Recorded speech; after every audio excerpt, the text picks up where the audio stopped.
everybody, and welcome to another week of Let's Talk. I am your host, author Dreelette.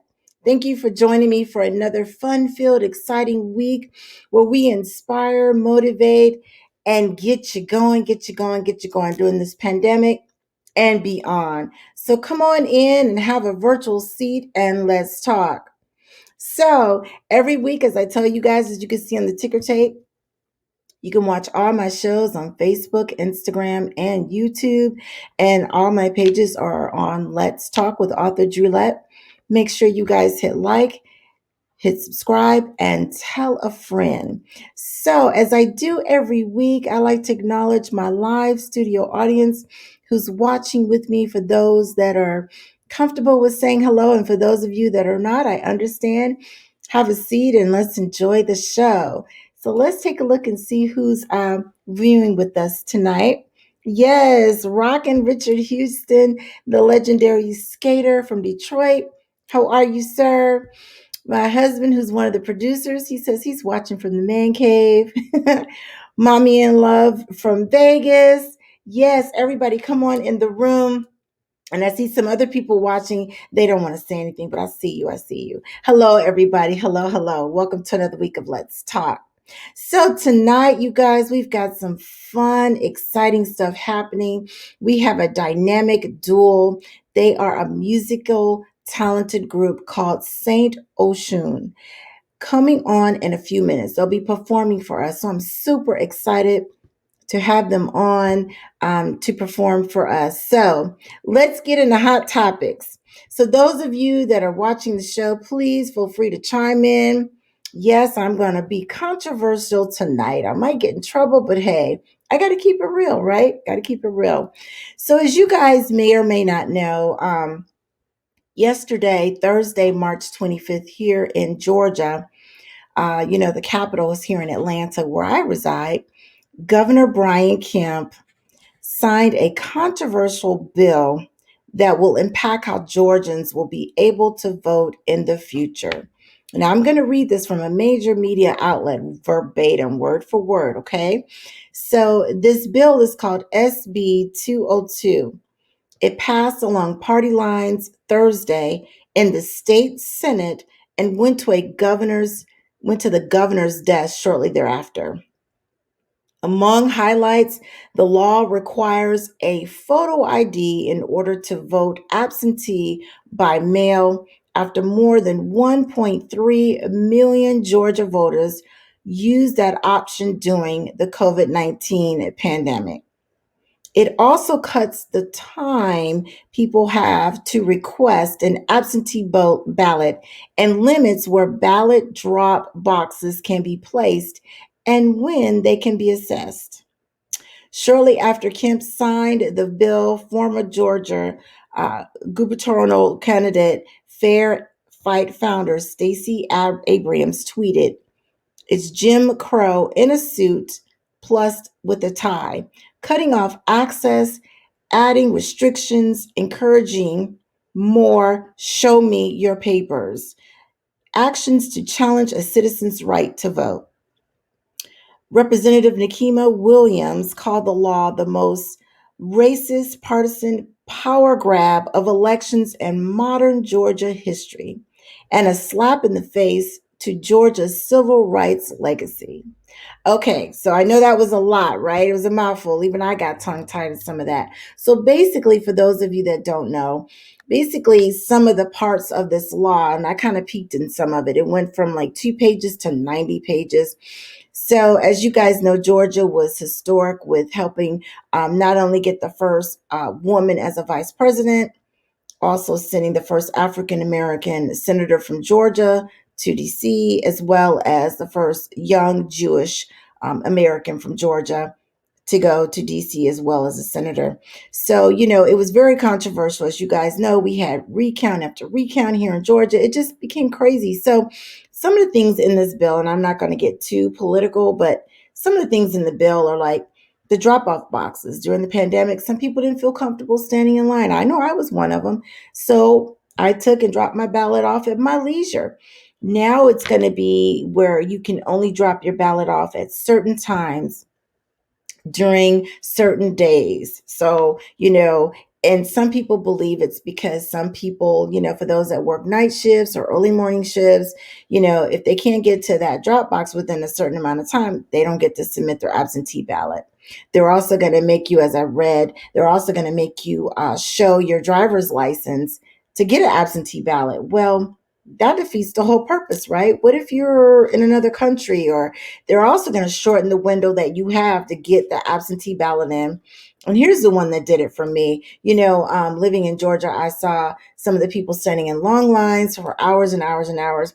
And there were different organizations, sororities, fraternities, all sorts of organizations that were handing out drinks, snacks, and those sort of things to, make it easier for people to, make their wait a little bit easier than normal, than standing in line. So now the law says you can't hand out snacks, water, refreshment, none of that. You just can't. It's against the law and you'll be arrested. So I don't know, you guys. What do you think? What are your thoughts on that? For those of you that are familiar with it, I know we have people all over the United States and over in Europe. For those of you that are familiar with it, and those that just heard it for the first time, what are your thoughts? Let me look at some of the comments.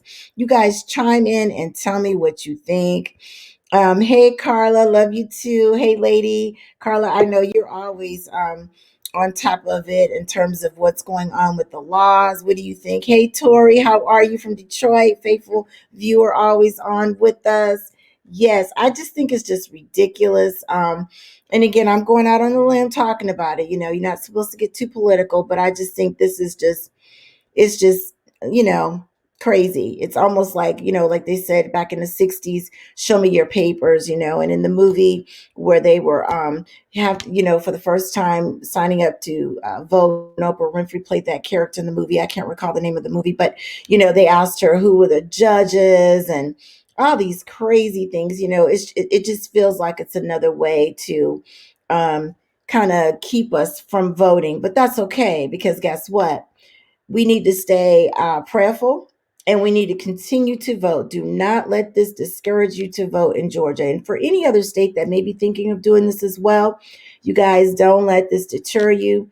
What you do is you study the law, you look in the pages, the fine print, and you find ways to navigate legally through the law and still make it happen. Still make it happen. People died for our right to vote. And we are not going to be defeated again within the law, within the realms of the law.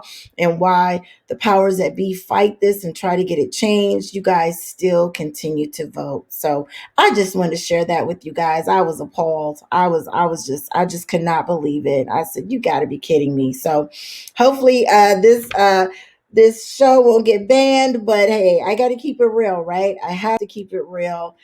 Social media tends to try to censor you, but I feel it was very important. Let's see here. Yes. Hubby said no water or food. Why? Exactly. If somebody's giving you a bottle of water that's sealed, they're giving you a snack of chips that's sealed. I mean, what's the big deal? Yes, Tori said they always changing the rules when we win. Absolutely, Tori. I don't even understand it. Richard said, change is so hard to accept for some people. Absolutely. Let's just play fair. Whatever happened to playing fair? And if you won, hey, congratulations. If we won, congratulate us. Let's keep it moving. So, let's play fair. So I'm going to get off my soapbox. I just wanted to share that with you guys. Just again, don't get discouraged. For the people that live in Georgia and other states, if your state try to change some things too, stay focused. People died for our right to vote. So with that, I see the dynamic duo is gearing up to come on. I'm going to give them a formal introduction. So let me just get my screens together, because you guys, this is a nice treat. They are very talented. I'm super excited to have them on. And so, as I mentioned earlier, this group, they are called St.Oshun. Basically, they're going to tell you all about where the name derives from. So let me give them a formal introduction. My guest, St. Oshun, is grounded in soul. St. Oshun has been compared to Prince, Bruno Mars, Beyonce, Doja Cat, and The Weeknd. Founded in Milwaukee, Wisconsin, C Dub and Portia, the artist known as St. Oshun, sold their home and moved in the middle of a COVID pandemic to Hollywood to pursue their dream of being the best pop artist in the world. After dissolving their formal incarnation as the Charles Walker Band, they gambled everything on their passion for empowerment through music and forming this new group. They believe that mindful lyrics and positive social media messaging can inspire and empower people to make change. So, you guys, I am going to bring into the room St. Oshun. I'm going to gear it all up for them to come on in and talk with us. Like I said, you guys, this is an awesome, awesome treat to have them on. Let me bring them on onto the virtual stage. You guys, please welcome to the virtual stage, St. Oshun. Hey, how's it Hello, how going, are everybody? you? Hi. Hey, you guys doing okay out there in Oh, Los yes. Angeles? Yes. Yes. Thank you so much for having us. Oh, well, I got to ask you the main question I ask everybody: are you washing your hands, wearing your mask, and staying 6 Girl, my hands is cleaner than they have ever been since COVID. Like, you know what I'm I know that's right. Oh my saying? goodness. I'm so excited to have you. I'm looking at the comments of everybody. They're super excited too. And, I just think it's wonderful for you guys to just go after your passion. Life is too short. You got Mm. to go after what you really believe in your heart. So I'm so excited because I know personally that's what I did. And it's so awesome to see you guys doing it as well. Right, right. Yes. Right. Mm. Yes. So let's talk. Let's get into this interview. All How right. did you get your start in music? Well, for me, I started as a young girl playing woodwinds. I started out on flute in like elementary school, and I started dabbling in a few other instruments throughout, my middle school history, high school history, mostly woodwinds, and college. Started playing the guitar, um, and I was just always a singer as a kid. Like I would sing to myself and was a little shy about it. Didn't really want Oh. anyone to know because I didn't know if they'd like it, but I sure liked it. But it wasn't until I was about 11 years old I had tried out for some musical at a community theater, and there was the music director there had taken notice, and she was the one that encouraged me to start singing. In front of people instead of in a closet, and from there, I just fell in love with music. When I was a kid, I would I all I knew was classical as I learned from a theoretical and learning standpoint when I was playing my instruments. I didn't really play any pop music or anything like that with the instruments. Um, but I would listen to classical music as a kid, and I would uh, pick out all the instrumentation and the composition, and oh, that's a clarinet. Oh, that's an oboe. I know that sound. That's a bassoon. And then I started to realize like I want to compose. Like I love the way music is formulated. So, but that's how I got started. So I'll let Charles go on. But I think it's a fun story. Tell how you got actually doing music as an adult. Oh, so I was singing and performing for quite some time since college. Well, actually since high school. And are you talking about The the jazz in first the park thing. the jazz? Oh, so when I was in college, I wasn't performing because I was at an engineering school, and there was an engineering school. Like there was, I don't remember there being any performing arts there. And I was at a festival in Milwaukee called Jazz in the Park, and I was watching a band, a really popular band in the local scene, and I'm like, you know how you see something, you're like, wait a minute, I'm supposed to be up there. Like I just saw myself there. While I was being entertained, I felt this huge urgency of desire to like be the performer. And the guy next to me, who turned out through the years to be a good friend, he was a stranger, and I said it. I was bold enough to say something to him. I was like, I feel, I was like, I feel like I'm supposed to be up there. And he's like, are you a singer or what do you do? I was like, well, I'm a singer. I play I play guitar, and I hadn't picked up the bass guitar at that point, but I had played some instruments. And I was like, "But I'm a performer, you know." And he's like, "I can connect you to that guy. I'm a musician too." And I'm like, "What?" So that was really the start of me starting to perform again. 4 years into college, but I started dabbling around with that. Next thing you know, I'm like, "Ooh, I want to play the percussion congas," and I got some less.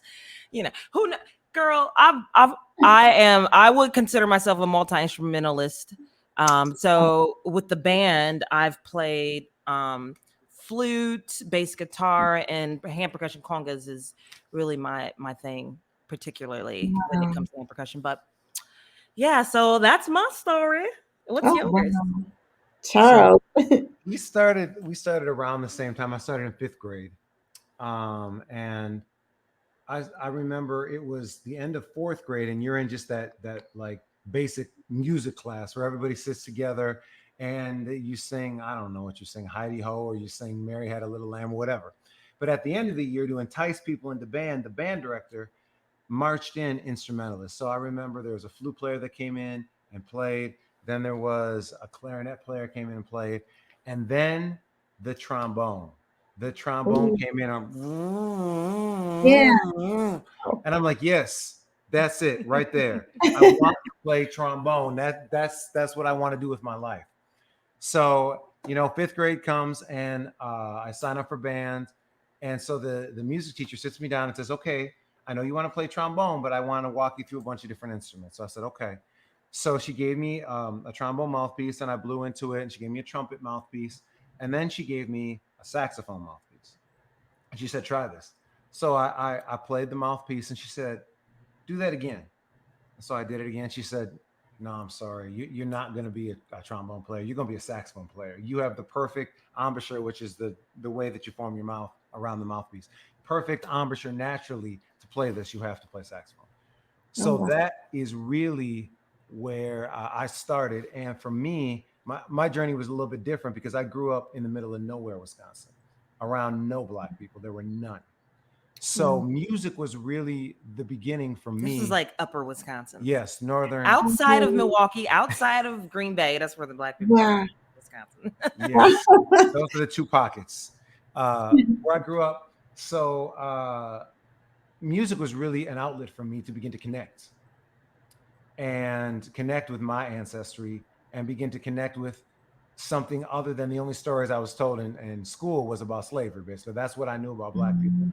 Black people. Mm. And so music was my means of finding people. I remember listening to Charlie Parker for the first time, Miles Davis for the first time, and Louis Armstrong. I remember we're listening to a lot of Louis Armstrong, and just beginning to feel good about myself because I could see people that look like me Mm. doing something amazing. And it was an inspiration for me to begin doing music. So that's where I got my start.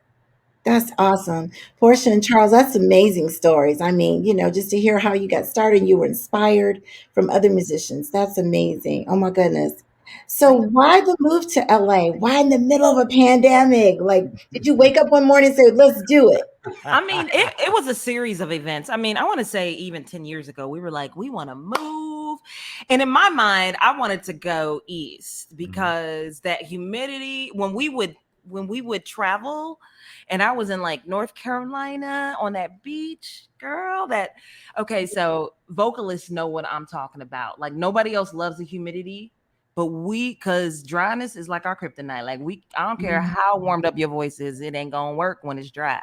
But when I'm out there, I was like, "Ooh," and I love it was even though it was humid, it was the wind. I was like, "It ain't even hot. It's like beautiful, skin glowing." Mm. And so I really wanted to go that way.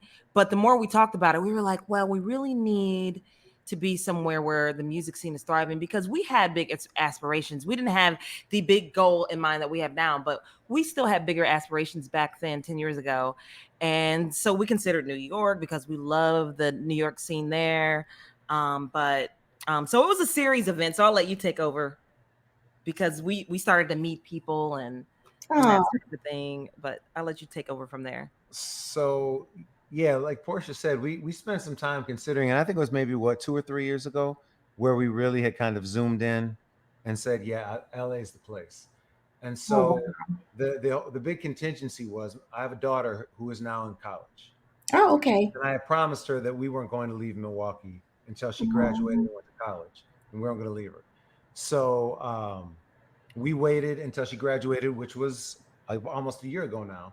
And when she And I remember graduated, when she was a senior, I looked at you and I was like, all this talky talk, like we need to start. If we're gonna do this, the plan needs to happen like now. Like in her junior year of college right now. Like what's happening? Like what are Mhm. we? What is our next? What is our for real plan? Yeah. Mhm. Mm. And like Portia said, it was this has been a long time in the making, and Well, I don't. I mean, part of it started when you were listening to Ari. I forget what his name is. That book, and he's telling us where the best places for musicians and artists to live for whatever reason. Nashville's on the list, New York, Atlanta, um, Los Angeles. And then so we saw ourselves in Los Angeles at that point. Remember that? Mhm. Okay. So then Uh, so one of the things, like we were talking about this kind of series of events, one of the things that started this, and I'm not going to do the long version of this, I'll do the short one, so that way I know we don't have a ton of time. Um, but we hired a music business coach about 4 years ago, 5 years ago, and he gave us an assignment, and it was an assignment that changed our lives. He said, "Okay, I want you to choose an artist that has influenced you greatly, that's still living." And so I Mm. chose Stevie Wonder. Oh, And he wow. said, "Yeah." He said, "Okay, I want you to write 10 handwritten letters to Stevie Wonder telling him how much his music and his artistry has meant to you, and find 10 ways to get those letters to him, actually to him." Wow. So I'll try and make it short. At first it's easy. Of course, you can Google and you can find his AR person, you find his manager. I found he owns a radio station here, so I found a few addresses and I sent out a few. And I'll skip ahead uh, down to the last letter. Last letter. well, you won't tell them that he actually dropped one off in the middle of Jazz in the Park. Well, I was trying to keep it short. Oh, You want the long version Right. or the Tell short us. version? it's a great story. Tell us. Okay. Yes. Okay. So like I said, after the first few letters are easy, and then you really have to do the work, which is a part of the exercise. Why it's so important. You have to begin to actually ask people this question: do you know Stevie Wonder? Do you know someone who can get a letter to Stevie Wonder? Mm. And so I began to literally message people individually on Facebook. Do you know any way, or do you know anybody that might be able to get a letter to Stevie Wonder? Even if it's just like a person you have a small inkling that might, please just ask. Please let me know. I'm happy to reach out. So through that process, I met one of his trumpet players. I met his bass player, Nate Weiss. I met his one of his other horn players. I can't remember his saxophone player. Um, and then I met two individuals. I met a guy by the name of Elvin Taylor, and I met him through a woman named Candace Reardon, and she's a promoter. I don't know how she was friends with me on Facebook, but she was one of those people that I said, "Hey, do you happen to know Stevie Wonder?"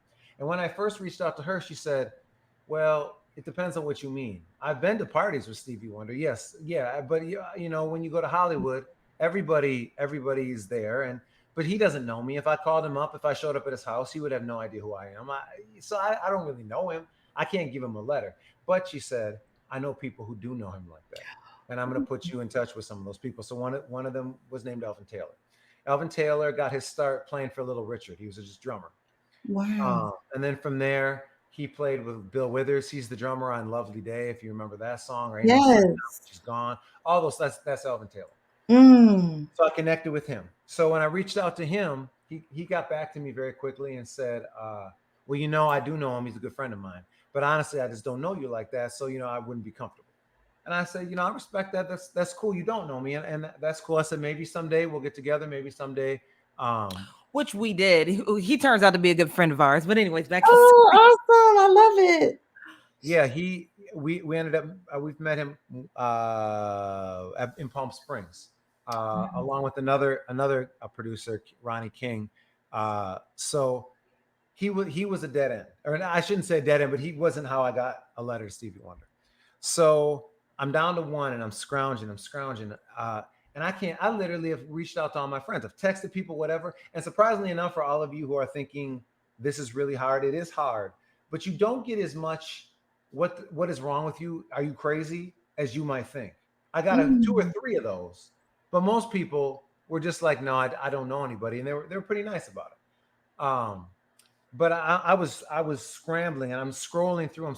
I'm like, I don't have anybody else. I got one letter left. And like Portia said, in the process, we also played Jazz in the Park. Remember, Portia was Yeah, talking I ended about up playing at that same festival. Well, Oh. many times afterwards, but yeah, isn't that crazy? when we played Jazz in the Park.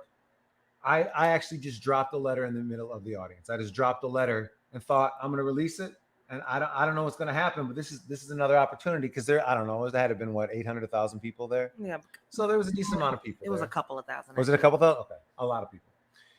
So I'm down to this one, and I'm like, how do I get this one letter to Stevie Wonder? And so I come across this name, and it was another person that Candace had told me about, that promoter from San Diego had told me about. His name is Rockwell Sheridan.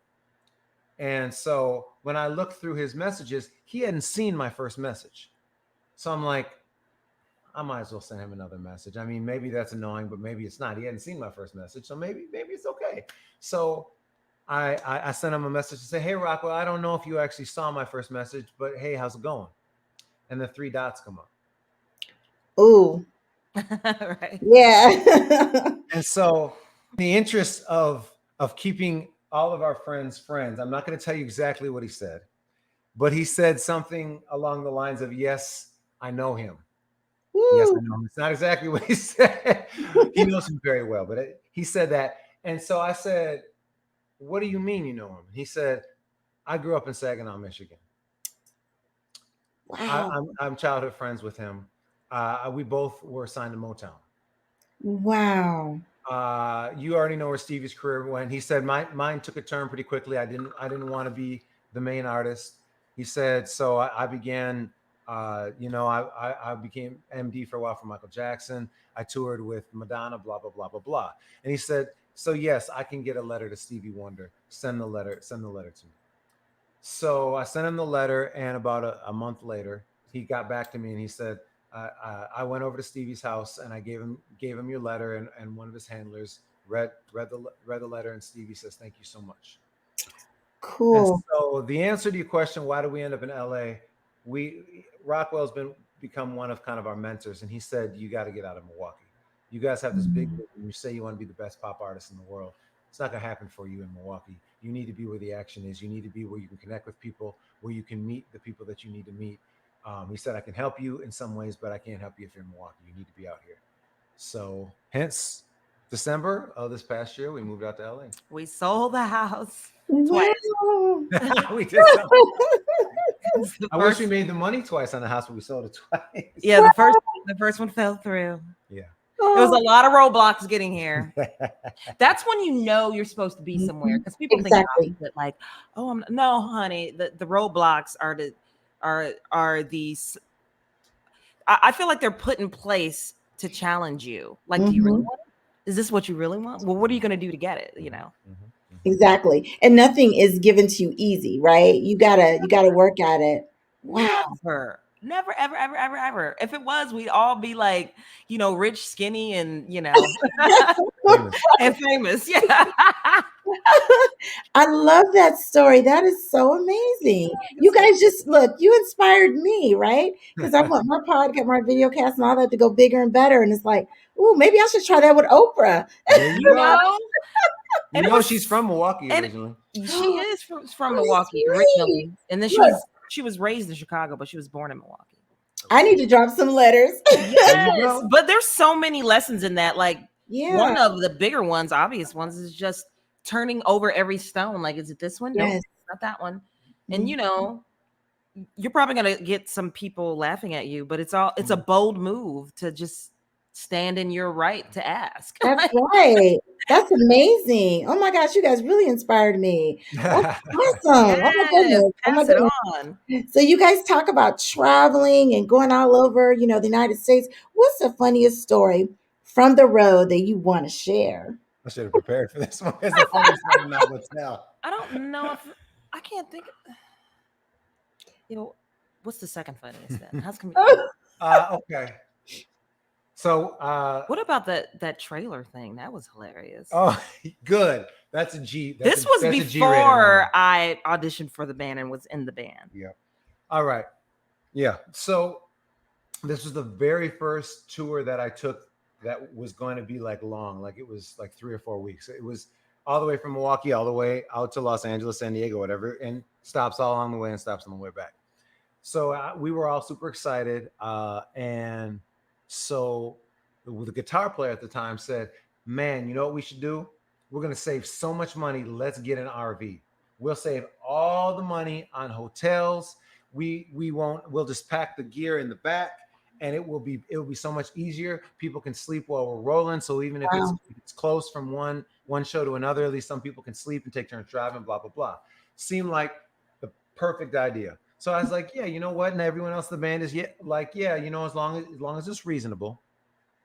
So we found this RV, and I want to say this RV was maybe $5,000. Oh, That's the first red flag. If anybody thinking about buying an RV for $5,000, yeah. don't do that. Don't do that.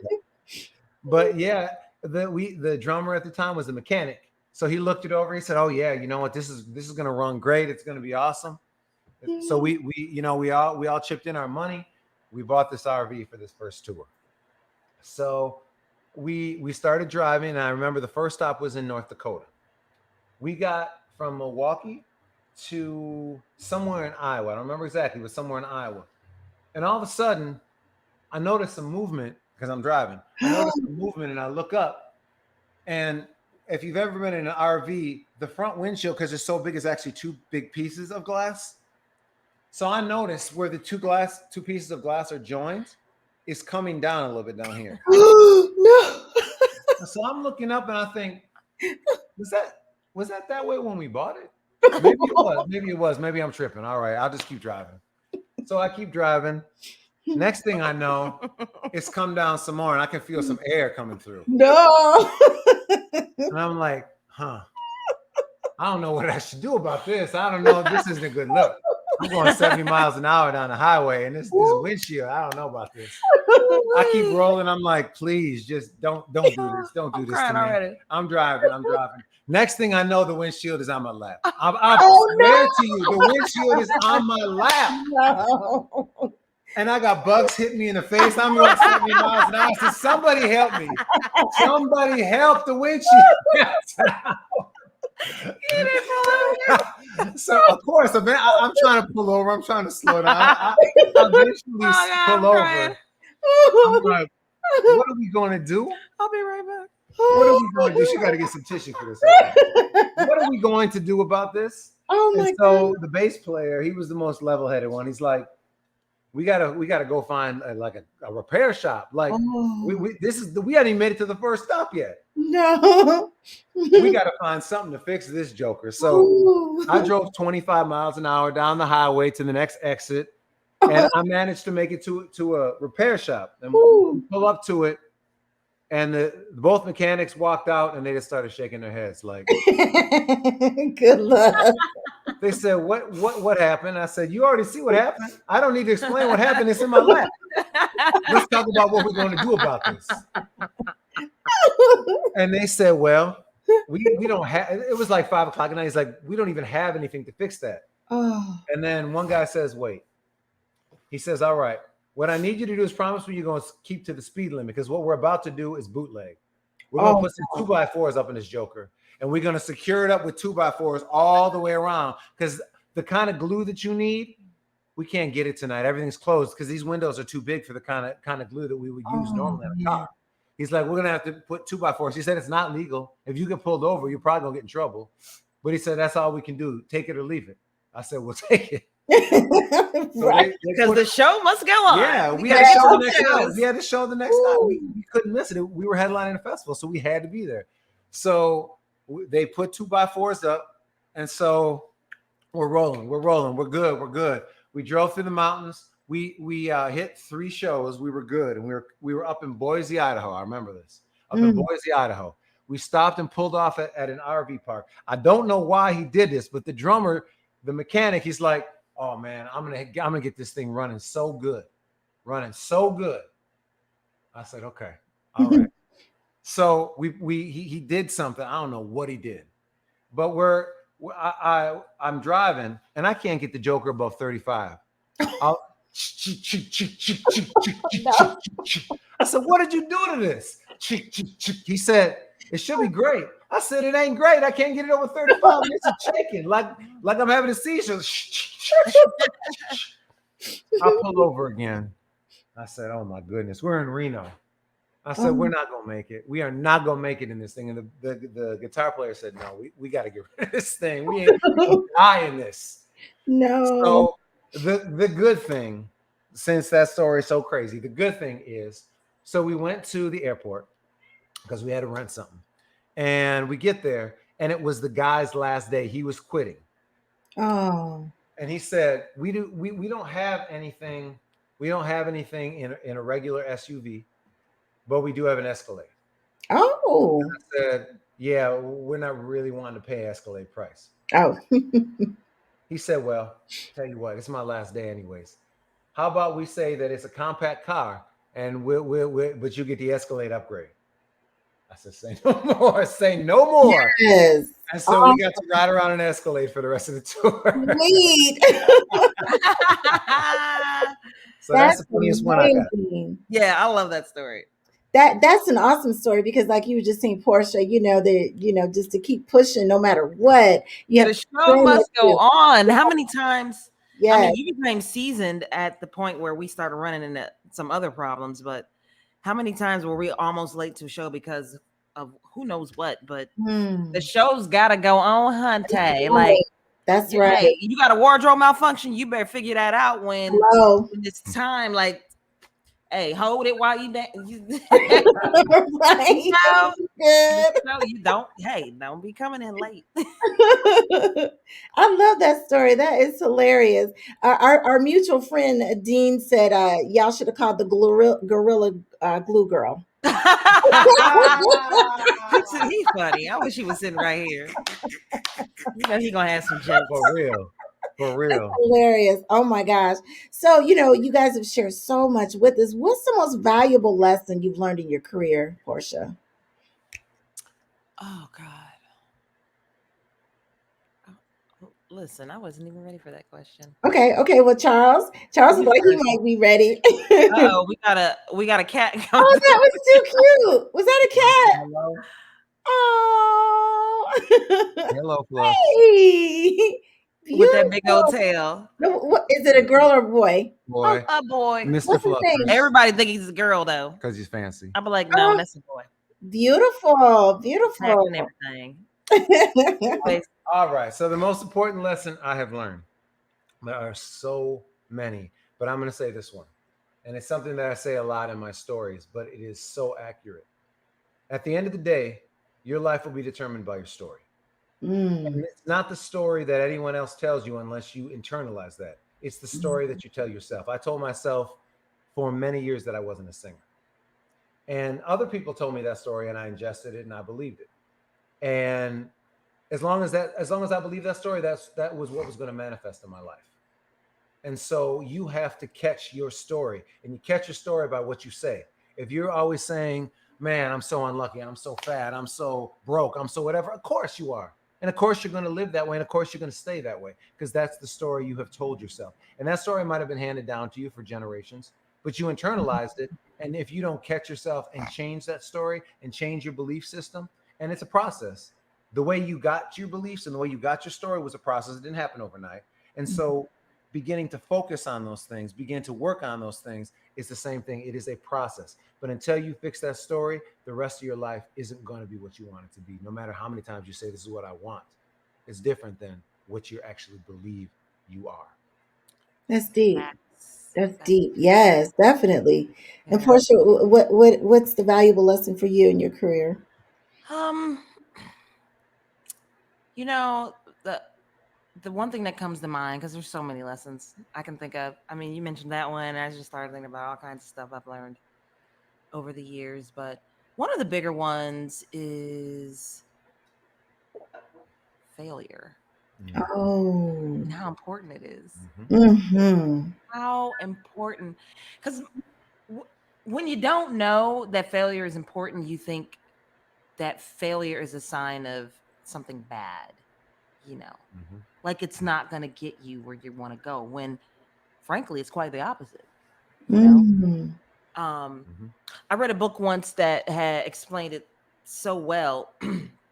I think it was Failing Forward. Failing Forward by John Maxwell. John C. Maxwell, yeah. Okay. And he said most people think of failure as and success as two opposite ends. So on your way to success, since success is over here, you're going to be doing a lot of successful things. But if you're failing, you're on your way to failure. You're going to do a lot of things where you keep failing. Mm. Work. And he's like, no, that's not what it looks like. What it looks like is failure is on the way to the success. Success is over here. And the only way that you can get to success is if you fail, and you fail fast. Woo. So don't be afraid of it, because the more you fail, think about it. You're going to grow every single time. You're like, oh, that didn't work. And instead of you feeling bad about yourself, which is another issue, you know, if you have like terrible self-esteem and you need to work on that, that's something else. But a lot of people, that's what it is. Like, they have poor self-esteem. And so when they do fail, they don't see the lesson in it. They don't see that it's very necessary. And so there was what is his name? Ed Sheeran. Ed Sheeran. I forget who he got the idea from, but because he's more famous than this other guy, I'm just gonna say Ed Sheeran, because Ed Sheeran actually learned this lesson from some other guy that is a little less famous or a household namey that he is. But this guy had written one song a day, Mm. right?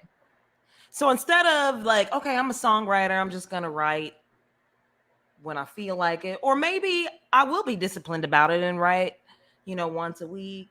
Like, how quickly do you think you're gonna learn? Just Mm. doing it once a week as opposed to once a day. Like, Yes. you're gonna grow fast, Yes. because you're gonna be like, oh, that was terrible, but that's okay. So now, you know, that's okay, because I'm about to write another one tomorrow. And so now when I write songs, because I'm new to songwriting. Well, I want to say it's been a couple of years, but when I write, even though I haven't tried the one a day yet, it's kind of in my mind. Like, I'm one of these days I'm gonna do it. I When I am writing, I think to myself, it used to be, oh God, this sucks, and sometimes it does. It's like this is dumb, you know, and I have to stop being afraid, because then you become afraid, because you're like, I'm just gonna keep writing dumb stuff or stuff that doesn't make sense, or and it's like, wait a minute. The quicker I get all this crap out, this dumb stuff, the quicker I'm gonna find the magic. You're gonna find that magic much faster. So the biggest lesson I've learned, one of, is, and it's funny I'm even talking about it, because sometimes I keep forgetting it, but is to fail, and fail as fast as you can. Like, for you, do as many podcasts as you can. You know, if you're the person showing up more than everybody,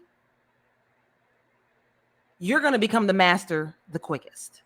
Mm. You're going to become the master the quickest. It also reminds me of Bo Eason. Bo Eason is, and I didn't know Bo Eason's name. He's from the 80s, like famous household name football player. He was one of the greatest safeties. Was he a safety? In the world. I mean, nobody really knows safeties, but he was. And he has this amazing story. When he was a kid, he had this 10-year plan, 20-year plan, really, to become the best safety in the world, like at 8 years old. Well, he really knew he wanted to oppose O.J. Simpson and how to take O.J. Simpson. Now, he didn't know what that was, but he was like the run of the litter. Everybody's like, he's not going to become nothing. He's little. Like, but that's what he wanted. He had this plan in crayon. He wrote it out loud. And so rather than telling his full story, he ended up becoming what he wanted to be. And he ended up injuring his knee. Mm. his career's over. Actually, it was multiple injuries. So it's probably like his seventh surgery, and he's like, "This is it for me. I don't know what else to do. All I know is football. All I know is how to run my head into people at so many miles per hour, like, and run backwards." And he's like, I have no other skill set. And somehow he got this idea to become the best. Now he's switching over. I'm going to become the best playwright and actor in the world, right? So, and now he's in his late 20s probably at that time. And he said he goes to New York, and he's in some acting class, and the kids there, of course there's all kids in the class, good for him. And he's like, who's the best playwright in the world? Who's the best play actor? And they all said together, Al Pacino. He's like, well, how can I find Al Pacino? And they're like, we don't know how to find him. Like, he's on some stage somewhere, he's acting, I don't know. And to cut this story even more shorter, he figured out how to find Al Pacino. He figures that out on his own. I feel like, when you want something really bad, you attract it. The universe, God, whoever you believe in begins to make the connections for you. And when you recognize them, and that's kind of how he met Al Pacino. And he's sitting in Al Pacino's at his house playing pool with him. And he's like, so how can I take the mantle from you? How can I become the best? Yeah. He says that to him. And he even says, I bet you people ask you this all the time. He's like, actually, no, they don't.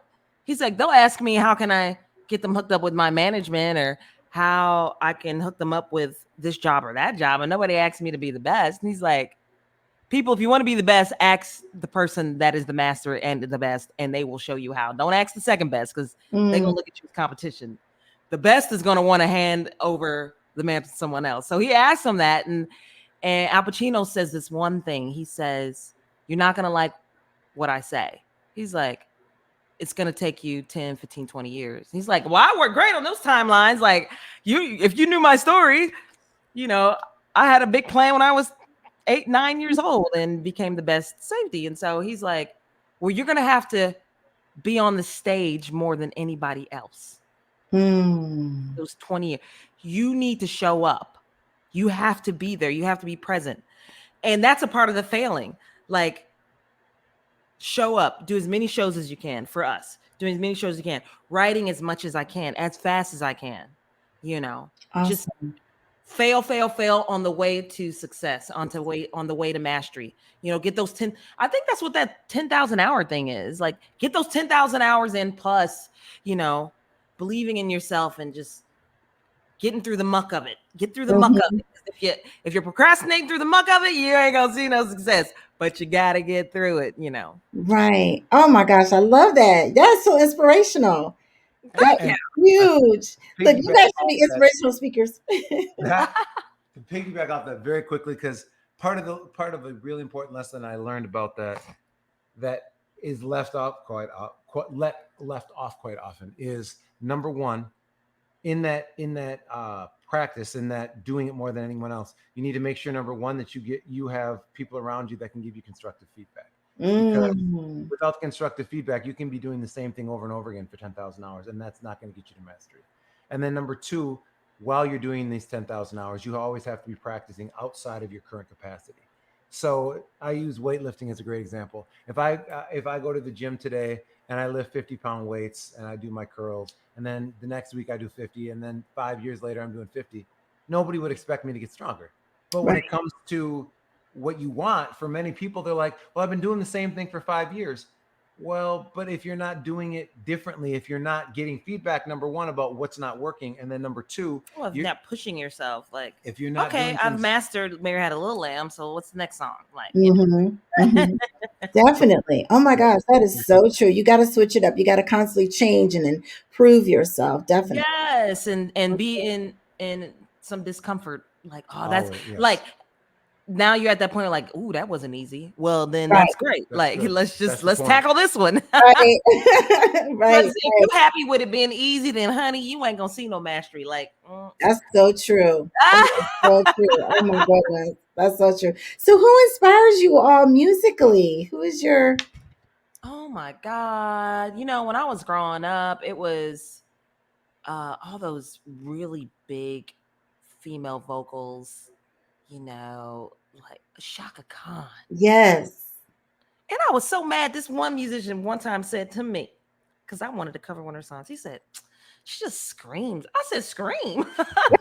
Baby, them was money notes. You better get out of here. But Hello. Shaka Khan was a huge favorite of mine. And when I became older, I really fell in love with Aretha Franklin. I don't know Yes. why it took me like to my college years to like really like just fall in love with Mhm. that undeniable soul. Cause she Yes. has that like Yes. which Yes. is so rare. It's so rare for someone to, be able to um just perform and sing with that factor, that LX factor, like where it's like, did you just go through that like second ago? Like you know what I'm saying? Like, Yeah. like you just went through whatever you singing about. So Aretha Mhm. Franklin was a favorite. Stevie Wonder. Oh my God, his music is so timeless. You Yes. know, as a you know what I mean? Like you and come on now, Stevie. What can I say about Stevie Wonder? Um, and I'm trying to think. And as time went on, I began to recognize how amazing Beyonce is. Mhm. I mean, and she, I ain't pay. I hope she never sees this, but I ain't pay her no mind when she's Destiny's Child. I love She's you, been Destiny. honest, Charles. She's been honest. I understand. But when I remember that first time I saw that video when she did Crazy in Love, I said, "Who is this?" Yes. You Very know, creative. I'm throwing Mhm. everything about and Crazy in Love, Mhm. and so a huge, big inspiration from her and her work ethic and just knowing her story. Whitney Houston, my goodness, Whitney Yes. Houston was always and forever will be, even when I was a kid. Like, what is this magic voice coming out of this little lady? Mhm. So those Def have been my influences musically over the years. And then they just sort of, as other new artists come out, I begin to sort of attach myself to some of the newer, even the millennial generation. Um, because I just see magic, and I don't care when you was born and what kind of music you doing. Like if it's coming, that creativity is like coming through from here. I recognize that. So I have a long list. We don't want to hear that long list. You go ahead, Charles. uh, Current, I guess I, yeah, the list is varied and wide. Uh, but I will say probably one of the main reasons that I do what I do is Prince. Oh, Uh, yes.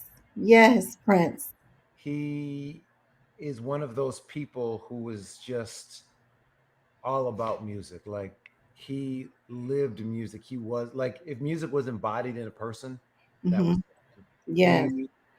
His performances were always incredible. Mhm. Um, and he reinvented a genre. I mean, when you think about how he fused funk and those Euro beats and was programming drum machines and things like that, like he created a whole new sound that people then started to copy. So he was always the step above, and then people were trying to catch up and copy what he was doing. Mhm. Um, I think another, if you're talking about performers, you've got the duality that Michael Jackson, of course, Yes. is was just an incredible force.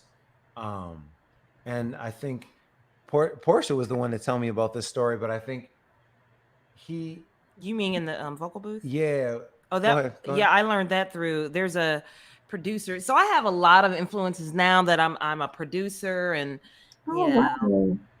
I play bass guitar, but I follow quite a few producers from like the 90s to now. And there's a producer called Ronnie Jerkins who was really popular in the 90s. But anyways, I'm watching an interview of him. And the funny thing is, most people don't know producers anyway, unless they want to Okay. be a household name and then you know them, like Pharrell. But Mhm. outside of that, you're like, who? Mm-hmm. You know, um, but he worked. He has one of the most fun interviews I heard. He talks about Michael Jackson, Whitney Houston, the funniest stories, because they all became good friends. But he said when Michael would come to the studio to sing in the booth, he would have to bring like a couple of outfits to change out of, like Wow. t-shirts, because when he was in that vocal booth, you know what he was doing? Dancing. Wow. He said he would be sweating and Wow. this. All that Jerry curl juice will be dripping out of Stop, back. Charles. He would, but and that's why when you listened to his voice, because all you heard was a voice. Even Mhm. if you listen to his voice, um, just the vocal track itself, because there's times when somehow I don't know how, but you'll get a hold of a vocal track, and you'll be like, oh, that's the vocal track from "You Are Not Alone," like without all the instrumentation. But when you hear his voice, like he meant it. Every single word, every single time, every little thing that Mhm. came out of his mouth, he meant it. And even when he danced, like every little second and move, he meant there was so much conviction in his movement and in his voice. We've read and listened to books about all of the greats in the music industry. And Wow. there was one book we were listening to. I can't remember who wrote that one, but um, weren't they saying that he would bring Mhm. he danced a lot.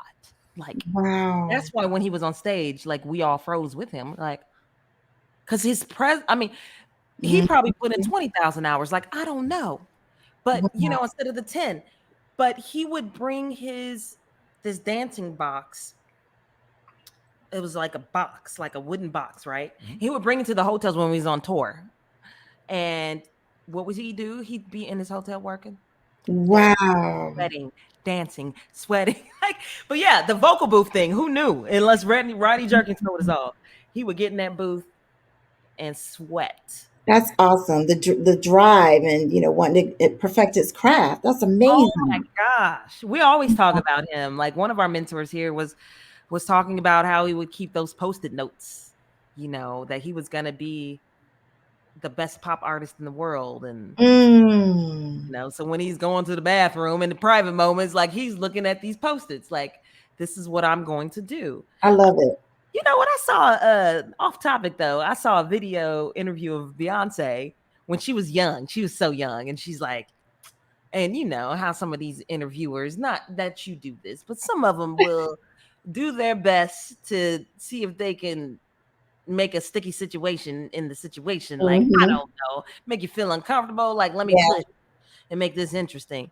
But they said, "How do you see yourself?" And she was a young, I think she had just her first year as a solo artist, and she goes, and then you could tell she was kind of shy saying it. She's like, "Well, I see myself as like a legend." And they were like, "A what?" She's like, "A legend in the making." I know that's right. And then I was Yes, like, I "Oh my love gosh, she it. said that." But it reminded me of Michael Jackson. Like they made those Wow. girls, they're like Mhm. going after it. That's amazing. Oh Why my did you bring up goodness. Michael though about him sweating in the just because of his drive? Yeah, that was why one of the reasons that I have so much respect for him is because he was so driven. Mhm. Yeah. Definitely, definitely. Well, let's take some questions from the audience, you guys. I'm looking at all the comments and so forth. You guys have any questions for this dynamic duo? You guys, I will make sure I read them off and definitely share them with them. Let's see here. I think they're a little shy tonight. They're probably in awe of you guys. Like, wow. Yeah. Dean's got Hey, laughing listen, if All right. whatever, hey, whoever is out there, and I don't care what age you are, we had talked about this earlier between Dre and me and you, but it doesn't matter what age you are hmm or what stage of life you're in. If you think you're too young, you're too old, you're too fat, you're too this, you're too all these excuses, you're too broke, it does not even matter. If you have a desire to do hmm something, That's so true. God and the universe or whoever you feel it is, put that desire in you. Mm-hmm. And you need to, you really owe it to humankind to Mm-hmm. give us that gift. Like, come on, what That's is so it? true. That What is poor it? girl. You aren't too old. You aren't too young. That's Like right. that 20 years story I told. I don't have 20 years. Yeah, you do. That's right. You Look, what you going okay. So you say you 20 years old and you ain't got 20 years? So you gonna be 40 by the time? Come on now. mm-hmm. Exactly. Or whatever it is. Like I don't have this. I don't like don't be afraid to go after your dreams. Do it. Like That's right. there's too few of us that aren't doing that Exactly. because we're following the status quo. We want to play it safe. But the things that you regret on your deathbed, like, come on, think Woo. about that. It's Mm-hmm. not the things that you did. Mm-hmm. And I ain't saying this because it's something I personally know, but it's just wisdom that has been bestowed upon me. It's the things that you regret not doing that you were too scared to do. Fail Exactly. forward and fail fast. Like, just go out there and do it. Don't worry about how you're going to get it done. Just do it. We want to be the best pop artist in the world. That's amazing. It's a big goal. But I can't sit up here and worry about how. You can't worry about how am I going to do that because that's going to stop you in your tracks because don't nobody know how. You Exactly. don't know how right now, but you do know when you do know how to see the next step, Mm-hmm. the first step. And after you take that first step, you know how to see the next step. You know how to ask someone, you know. But everyone's so afraid. That same business coach mentor that we had that was 5 years ago that told us to write those letters. He gave us that lesson. He says if you're in a dark stairwell, you of course you can't see the destination. It's dark. He's like nobody can see it. He's like, but when you look down, you can see that next step. Mm-hmm. Always see the next step. That's right. But Wow. but yeah, we want to do these big things, but I feel more inspired and blessed when I see other people going after their dreams. It just raises all of our frequencies and it's so much more fun to live that way. Absolutely. You know? Absolutely. I totally agree. And I even if let's say you want to be the best gardener in the world or mom in the world, who knows? mhm, And you're on your way there. And let's say you decide, no, I want to do this now. And you're mhm. like, well, wouldn't that be a waste of time? No. No, That's because right. you've gained a skill set that'll project you to that next thing way quicker than it did 5 years ago when you started your first goal. So, no. That's right. And if you didn't go after these things, these big desires to fulfill your own greatness, you'll look back and you'll be like, why didn't it's just such time wasted. Exactly. You know what I mean? Exactly. It's like it feels so much better. Wouldn't you rather look back and become the best at whatever it is you want to do or Mhm. fulfill your own greatness? Because we all know we have greatness. Like if you really become silent with yourself, you know, you start to hear that inner voice. Yep. You have greatness and potential, and you stop the other voices outside of all those other voices outside of you. Stop that. Listen to yourself. Mhm. And you'll find that confidence because that desire has been planted in there for a reason. Like go after it. Exactly. God didn't put it there for just any reason. Oh my gosh. No, That's go so true. after it and bless us and bless Right. yourself. You know what I'm saying? Pass it That on. is so true. What are the Oh my questions? gosh. Oh my gosh. Everybody's saying anything is possible with God. So true. Um, Yes. Dean has one question. He Oh, says, Dean. who sings in the car or shower more? In the car or shower. I sing all and dance. Singing and dancing. I'm like, oh yeah, Yeah. can't stop. Can't stop. Yeah. But yeah, singing all the time. There's been times where I was singing so damn loud. Charles is like, you need to shut the hell up. How many times I'll be like, just fulfilling my whole like, woo, just get it out.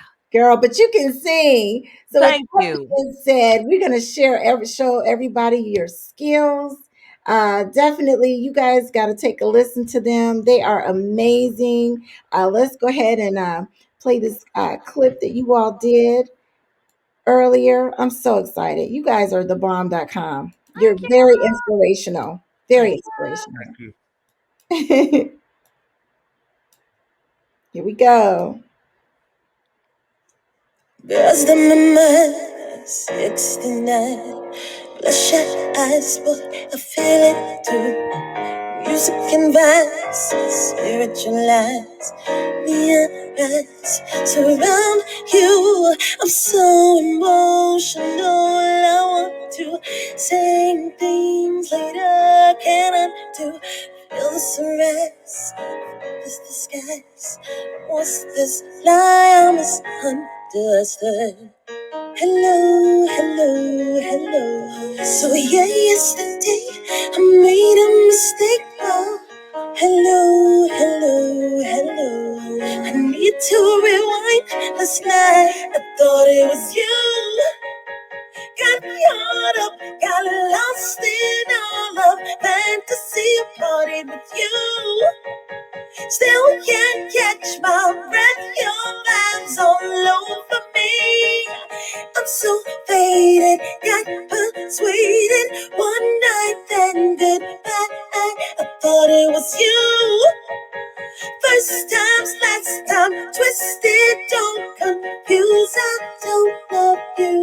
Tryna read your mind, tryna figure out last night. She on my timeline, she on one night can't stop. I'm so emotional. I want to say some things that I can't undo. Why not let me try? Wanna just know ya, know ya. Hello, hello, hello. So yeah, yesterday I made a mistake. Oh, hello, hello, hello. I need to rewind. Last night I thought it was you. Got caught up, got lost in all of fantasy. I partied with you. Still can't catch my breath. Your vibes all over me. I'm so faded, got persuaded. One night, then goodbye. I thought it was you. First time, last time, twisted. Don't confuse it, don't confuse it. Hole in my head, California. I won't disclose it, nah, nah. Baby, I got nothing for you. Strong on my own, on my own, on my own, on my own, on my own. I need to rewind, I need to rewind. I'm so out of my mind, I feel butterflies, yo. I need to rewind, I need to rewind. I ain't gonna lie this time, I thought it was you. Got caught up, got lost in all of fantasy. I partied with you. Still can't catch my breath. Your vibes all over me. I'm so faded, got persuaded. One night and goodbye. I thought it was you. First time's last time, twisted. Don't confuse it, don't confuse it. Beautiful. Oh my Yay. gosh. You guys are talented. And I just want to say thank you for letting us do that because Oh, that's the first time we've sort of released that song. It's a brand really? new song.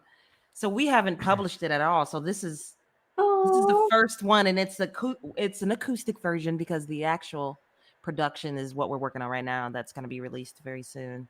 awesome. You guys Yeah. are like your modern day Ashford and Simpson, right? That's awesome. Because you just don't see couples putting out music anymore. You know, either I know. That's such a good point. that's You said that. amazing. I love that. And you guys just smile. You just so positive. You're glowing. I wish nothing but great success for you guys. Thank you, Definitely. Bree. Thank you. Thank Thank you. And Thank you too. you.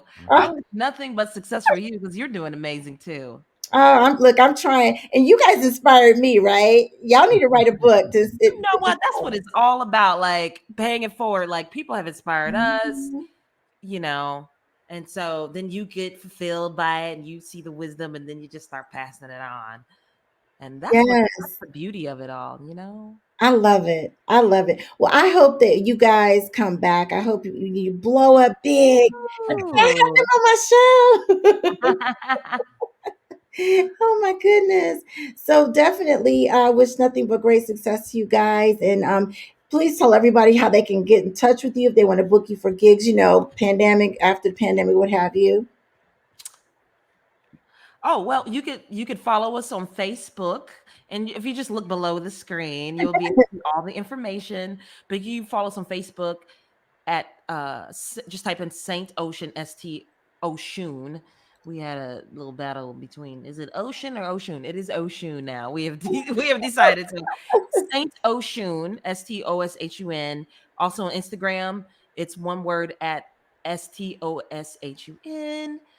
We also have a website. The website is all the way spelled out SAINTOSHUN, Saint Oshun. And you could actually email or contact us by phone. Mhm. So you go ahead. Oh, yep. It's on the screen down there, but if you want to jot it down, it's 262-389-8120. Or if you want to shoot an email, just go on our website and the website's connected to our email. You can just shoot us an email that And way. Charles is really, really good at like getting back to people within seconds. He is good. Definitely. Definitely. Well, you guys are so amazing. And like I said, I wish nothing but great things for you. Please come back. Thank you. And Thanks for Thank having you us so much for having on. We us. I had so know much you guys are fun. gonna blow up. Y'all gonna blow up. I just know it. I feel it. Yes. Thank you. Well, good luck to you guys. And don't forget to wash your hands, wear your mask, and stay 6 feet Wash the hands, wear the masks. All apart. See you all later. Thank you for right. coming. Let's talk. Okay. Bye. Bye Bye bye. bye.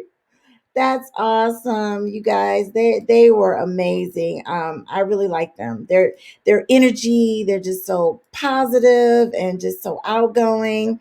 Oh my gosh, you just don't see that. And they're absolutely right. If it's something that you want to do, definitely go after it.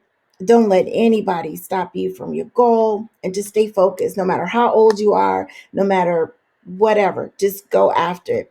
Like they said, put up sticky notes on the mirror, tell yourself that repeatedly, and just keep pursuing your dreams. So they're awesome. So thank them for coming on. So as we close out the show, I always leave you guys with something positive, and I found this on the Facebook page of the page called The Power of Positivity.